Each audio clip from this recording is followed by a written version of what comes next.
गोमातेला राज्यमातेचे स्थान देऊन सुद्धा होत आहे खुलेआम गायींची कत्तल व मांस विक्री। कारंजा लाड शहरामध्ये गायींच्या चोरीचे प्रमाण वाढले। चोरी करण्यात आलेल्या गायींची होते रातोरात कत्तल। गोहत्या थांबविण्यामध्ये कारंजा तालुका प्रशासन ठरले अपयशी। हिंदू धर्मामध्ये गायीला गोमातेचा दर्जा देण्यात आलेला असून धार्मिक विधीमध्ये तिची पूजा केली जाते।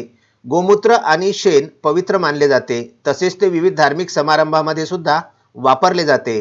गायीचे दूध केवळ शारीरिकदृष्ट्या फायदेशीरच नाही तर ते आध्यात्मिक दृष्टिकोनातूनही महत्त्वाचे मानले जाते। भारतामध्ये गायीचा नेहमीच आदर केला जातो। वैदिक काळापासून गोमातेच्या शरीरामध्ये देवी देवतांचा वास असल्याची मान्यता आहे। सेंद्रिय शेतीमध्येही गाय महत्त्वाची मानली जाते। तिच्या गोमूत्राचा वापर शेतीमध्ये केला जातो, जो पिकांसाठी फायदेशीर आहे। ह्या सर्व बाबी लक्षात घेऊन महाराष्ट्र शासनाने देशी गायीला राज्यमातेचा दर्जा दिलेला आहे। मात्र कारंजा लाड तालुक्यामध्ये तसेच शहरामध्ये ह्याच गोमातेची कत्तल करून तिचे मांस विक्री केली जात असल्याची माहिती सूत्रांकडून प्राप्त झाली आहे। गावामध्ये फिरणाऱ्या देवगायी तसेच रानात चरण्यासाठी जाणाऱ्या गायी भटकवून एखाद्या एकांत जागी नेऊन बांधून ठेवल्या जातात। रात्रीच्या अंधारामध्ये Tata Sumo, Mahindra Bolero, Tavera सारख्या गाड्यांचा वापर करून गायीचे चार पाय बांधून तोंड बांधून गाडीमध्ये अक्षरशः डांबून त्यांची चोरी केली जाते।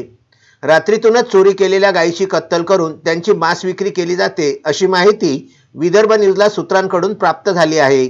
अशा प्रकारच्या अनेक चोरींच्या तक्रारी सुद्धा कारंजा शहर व ग्रामीण पोलीस स्टेशन येथे प्राप्त झालेले आहेत।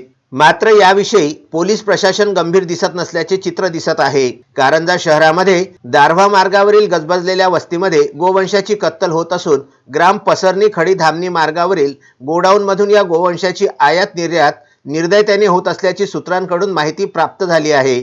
या सर्व बाबींकडे लक्ष देऊन हिंदू धर्मियांचे आस्थास्थान असलेल्या गायींची चोरी व कत्तल करणाऱ्यांवर कायदेशीर कार्यवाही करण्यात यावी, अशी मागणी नागरिकांकडून केली जात आहे।